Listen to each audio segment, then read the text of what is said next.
Olá pessoal, sejam todos muito bem-vindos ao canal Alvorada Espiritual. Vamos estar dando continuidade ao estudo do Livro dos Espíritos. E antes de nós irmos para o estudo de hoje, já vou pedindo para vocês se inscreverem aqui no canal, ativar o sininho para receber todas as notificações quando tiver um vídeo novo e deixar aquele like para estar ajudando o canal a trazer mais conteúdos assim para vocês. Capítulo 3: Criação. Formação dos mundos. O universo compreende a infinidade dos mundos que vemos e aqueles que não vemos, todos os seres animados e inanimados, todos os astros que se movem no espaço, assim como os fluidos que o enchem. O universo foi criado ou existe de toda a eternidade como Deus? Sem dúvida que ele não pode se fazer por si mesmo. E se fosse de toda a eternidade, como Deus não poderia ser obra de Deus? A razão nos diz que o universo não pode se ter feito a si mesmo, e que não podendo ser obra do acaso, deve ser obra de Deus. Como Deus criou o universo? Por sua vontade. Nada traduz melhor essa vontade todo-poderosa que estas belas palavras do Gênesis. Deus disse: que a luz seja, e a luz foi. Poderemos conhecer o modo da formação dos mundos? Tudo o que se pode dizer e podeis compreender é que os mundos se formam pela condensação da matéria disseminada pelo espaço. Os cometas seriam, como se pensa atualmente, um começo de condensação da matéria e de mundos em via de formação? Isso é exato. Mas o que é absurdo é crer-se em sua influência. Quero dizer, a influência que vulgarmente se lhe atribui, porque todos os corpos celestes têm sua parte de influência em certos fenômenos físicos.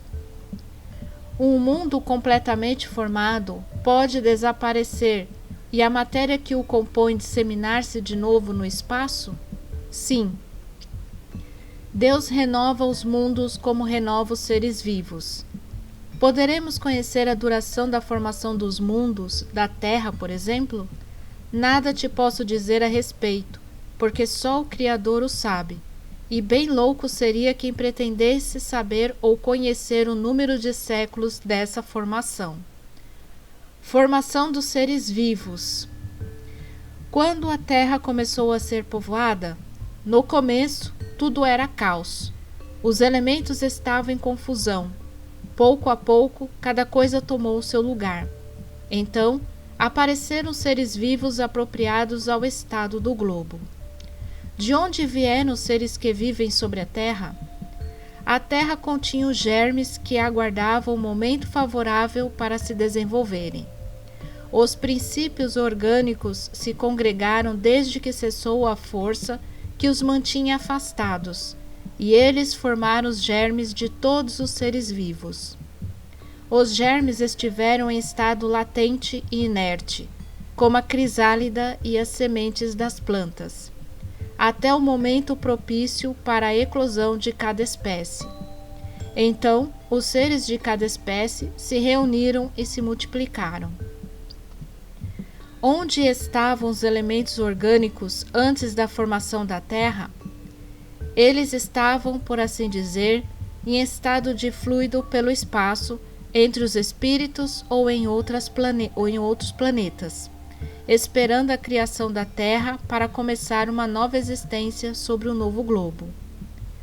A química nos mostra as moléculas dos corpos inorgânicos, unindo-se para formarem cristais de uma regularidade constante, segundo cada espécie, desde que estejam nas condições desejadas. A menor perturbação nessas condições basta para impedir a reunião dos elementos ou pelo menos a disposição regular que constitui o cristal. Por que não ocorreria o mesmo com os elementos orgânicos?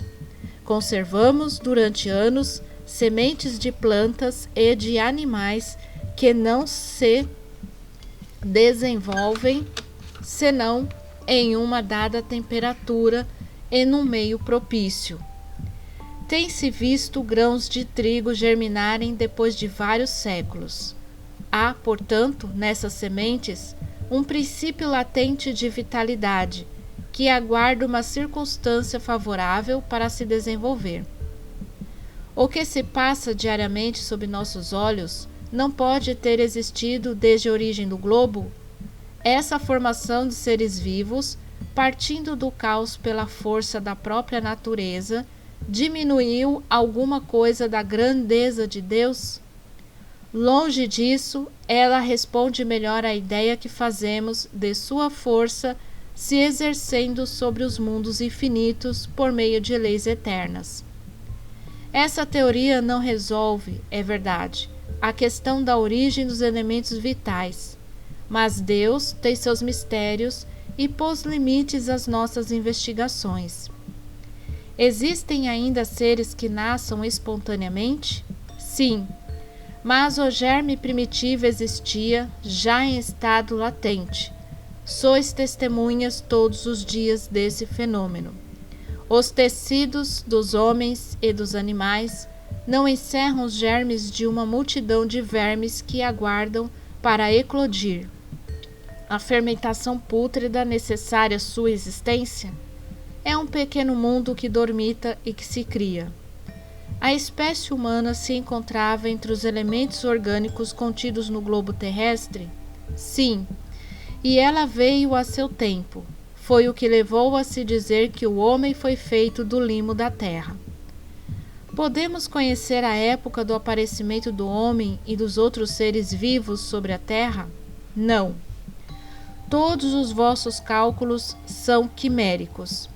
Se o germe da espécie humana se encontrava entre os elementos orgânicos do globo, por que não se formam mais espontaneamente os homens como na sua origem? O princípio das coisas está nos segredos de Deus. Todavia, pode-se dizer que os homens, uma vez espalhados sobre a terra, absorveram neles os elementos necessários à sua formação, para transmiti-los segundo as leis da reprodução. O mesmo se deu com as diferentes espécies de seres vivos. Povoamento da terra. Adão. A espécie humana começou por um só homem? Não. Aquele a quem chamais Adão não foi o primeiro, nem o único que povoou a terra. Podemos saber em que época viveu Adão? Mais ou menos na que assinalais, aproximadamente 4.000 anos antes de Cristo.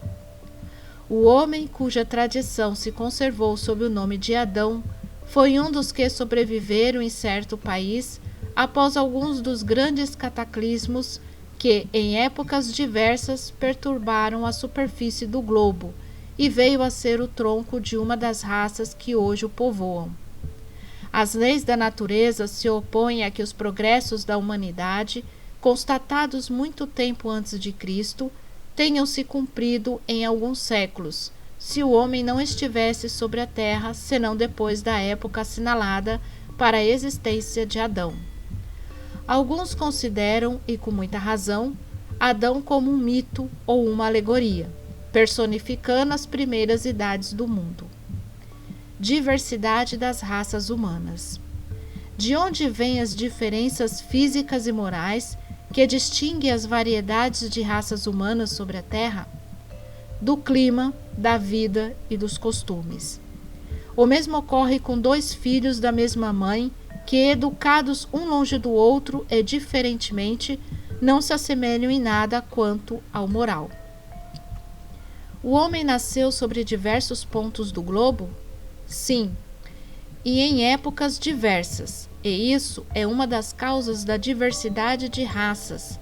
Depois os homens, em se dispersando sob diferentes climas e aliando-se a outras raças, formaram os novos tipos. Essas diferenças constituem espécies distintas? Certamente que não. Todos são da mesma família. As diferentes variedades de um mesmo fruto impedem que pertençam à mesma espécie? Se a espécie humana não procede de um só, os homens devem deixar por isso de se reconhecerem como irmãos? Todos os homens são irmãos em Deus, porque são animados pelo Espírito e tendem ao mesmo fim. Quereis sempre tomar as palavras literalmente. Pluralidade dos mundos.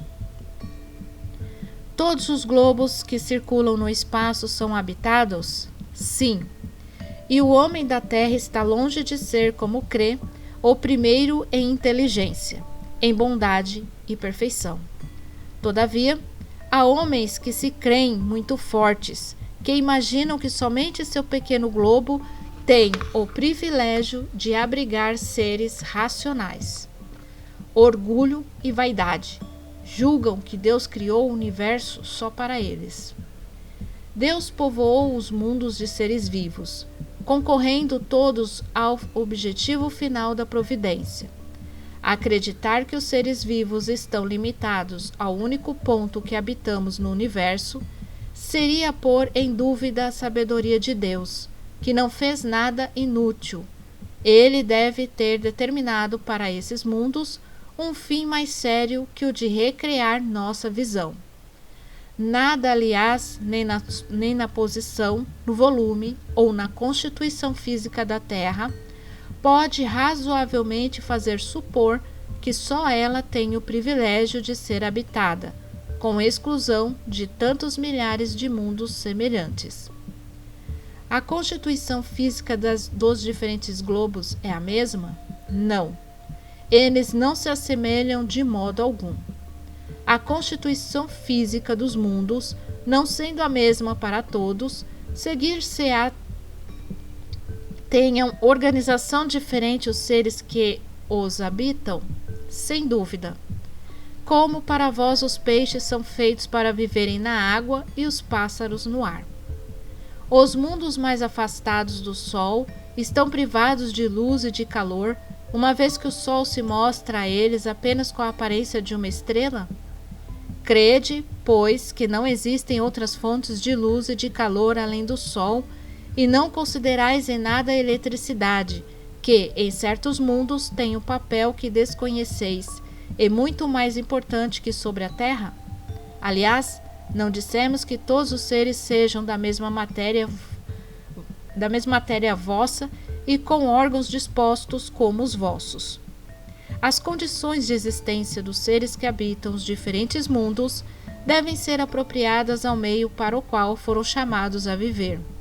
Se não tivéssemos jamais visto os peixes, não compreenderíamos como esses seres podem viver dentro da água.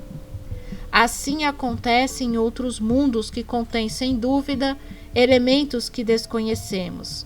Não vemos nós sobre a Terra as longas noites polares iluminadas pela eletricidade das auroras boreais? Que há de impossível que, em certos mundos, a eletricidade seja mais abundante que sobre a Terra e desempenhe um papel de ordem geral cujos efeitos não podemos compreender? Esses mundos podem, pois, conter em si mesmos as fontes de calor e de luz necessárias aos seus habitantes. Considerações e concordâncias bíblicas referentes à criação. Os povos formaram ideias muito divergentes sobre a criação, segundo o grau dos seus conhecimentos. A razão apoiada na ciência reconheceu a impossibilidade de certas teorias. Aquela dada pelos espíritos confirma a opinião admitida há longo tempo pelos homens mais esclarecidos.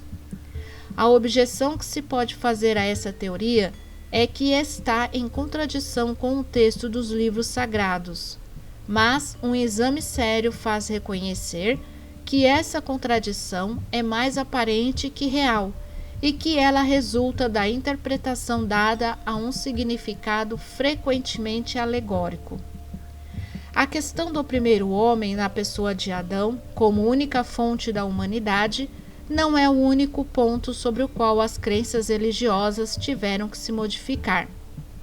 O movimento da Terra apareceu em certa época de tal forma oposto ao texto sagrado, que não houve tipo de perseguições que essa teoria não tivesse servido de pretexto, e todavia a Terra gira malgrado os anátemas, não podendo hoje ninguém contestá-lo, sem agravar a sua própria razão. A Bíblia diz, igualmente, que o mundo foi criado em 6 dias e fixa a época em torno de 4.000 anos, antes da era cristã. Antes disso, a Terra não existiria, foi tirada do nada. O texto é formal. Eis que a ciência positiva, a ciência inexorável, veio provar o contrário. A formação do globo está escrita em caracteres perenes no mundo fóssil, estando provado que os 6 dias da criação indicam períodos, cada um podendo ser de várias centenas de milhares de anos. Isto não é um sistema, uma doutrina, uma opinião isolada. É um fato também constante, como aquele do movimento da Terra, e que a teologia não pode se recusar a admitir. Prova evidente do erro em que podem cair os que se atêm à letra das expressões de uma linguagem frequentemente figurada. É preciso concluir que a Bíblia é um erro? Não, mas que os homens se equivocaram ao interpretá-la. A ciência, escavando os arquivos da Terra, reconheceu a ordem pela qual os diferentes seres vivos apareceram em sua superfície, e esta ordem está de acordo com aquela indicada na Gênese, com a diferença de que esta obra, ao invés de sair milagrosamente das mãos de Deus, em algumas horas realizou-se sempre pela sua vontade, mas, segundo a lei das forças da natureza, em alguns milhões de anos. Deus ficou, por isso, menor ou menos poderoso? Sua obra ficou menos sublime por não ter o prestígio da instantaneidade? Não, evidentemente. Seria preciso fazer-se da divindade uma ideia bem mesquinha para não se reconhecer a sua onipotência nas leis eternas que estabeleceu para reger os mundos. A ciência, longe de diminuir a obra divina, nola mostra sob um aspecto mais grandioso e mais conforme às noções que temos do poder e da majestade de Deus, pela razão mesma de se cumprir sem derrogar as leis da natureza. A ciência, de acordo nisso com Moisés, coloca o homem em último lugar na ordem da criação dos seres vivos. Todavia, Moisés indica o dilúvio universal no ano 1654 do mundo, enquanto a geologia nos mostra o grande cataclisma anterior à aparição do homem, atendendo que até hoje não se encontrou nas camadas primitivas qualquer traço de sua presença, nem de animais da mesma categoria sob o ponto de vista físico. Mas nada prova que isso seja impossível. Várias descobertas já fizeram surgir dúvidas a tal respeito. Pode ocorrer que de um momento para outro adquira-se a certeza material dessa anterioridade da raça humana, e então se reconhecerá que, sob esse ponto, como sobre os outros, o texto bíblico é uma alegoria. A questão é de saber se o cataclismo geológico é o mesmo a que assistiu Noé. Ora, o tempo necessário à formação das camadas fósseis não permite mais confundi-los, e do momento em que se encontram os vestígios da existência do homem antes da grande catástrofe, ficará provado ou que Adão não foi o primeiro homem, ou que a sua criação se perde na noite dos tempos. Contra a evidência não há raciocínios possíveis, e seria preciso aceitar esse fato como se aceitou aquele do movimento da Terra e dos 6 períodos da criação. A existência do homem antes do dilúvio geológico, em verdade, é ainda hipotética, mas eis aqui o que o é menos. Admitindo-se que o homem apareceu pela primeira vez sobre a Terra 4.000 anos antes de Cristo, se 1.650 anos depois toda a raça humana foi destruída, à exceção de uma só família. Disso resulta que o povoamento da Terra, data de Noé, quer dizer de 2.350 anos antes da nossa era. Ora, quando os hebreus emigraram do Egito, no 18º século, encontraram esse país muito povoado e já bem avançado em civilização. A história prova que nessa época A Índia e outros países estavam igualmente florescentes, sem mesmo levar-se em conta a cronologia de certos povos, que remontam a uma época bem mais recuada. Seria preciso, pois, que do 24º ao 18º século, quer dizer, num espaço de 600 anos, não somente a posteridade de um único homem pudesse povoar todos os imensos países então conhecidos, supondo-se que os outros não fossem, mas que nesse curto intervalo a espécie humana pudesse se elevar da ignorância absoluta do estado primitivo ao mais alto grau de desenvolvimento intelectual, o que é contrário a todas as leis antropológicas. A diversidade das raças vem ainda em apoio desta opinião. O clima e os costumes produzem, sem dúvida, modificações nos caracteres físicos, mas se conhece até onde podem chegar as influências dessas causas, e o exame fisiológico prova que há, entre certas raças, diferenças constitucionais mais profundas que aquelas que podem o clima produzir. O cruzamento das raças produz os tipos intermediários. Ele tende a apagar os caracteres extremos, mas não os produz, apenas cria variedades. Ora, para que houvesse cruzamento de raças, era preciso que houvesse raças distintas, e como explicar sua existência dando-lhes um tronco comum e, sobretudo, ainda próximo? Como admitir-se que, em alguns séculos, certos descendentes de Noé se transformaram a ponto de produzirem a raça etíope, por exemplo?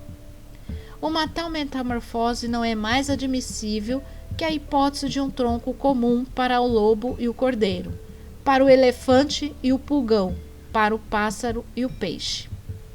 Ainda uma vez, nada pode prevalecer contra a evidência dos fatos. Tudo se explica, ao contrário, em se admitindo a existência do homem antes da época que lhe é vulgarmente assinalada, que as origens são diversas, que, vivendo há 6.000 anos, Adão tenha povoado uma região ainda desabitada. O dilúvio de Noé como uma catástrofe parcial confundida com o cataclismo geológico. Tendo-se em conta, enfim, a forma alegórica particular ao estilo oriental e que se encontra nos livros sagrados de todos os povos. Por isso, é prudente não se negar apressadamente como falsas doutrinas que cedo ou tarde, como tantas outras, podem desmentir aqueles que as combatem. As ideias religiosas, longe de perderem, engrandecem-se, caminhando com a ciência. Esse é o único meio de não apresentarem ao ceticismo um lado vulnerável.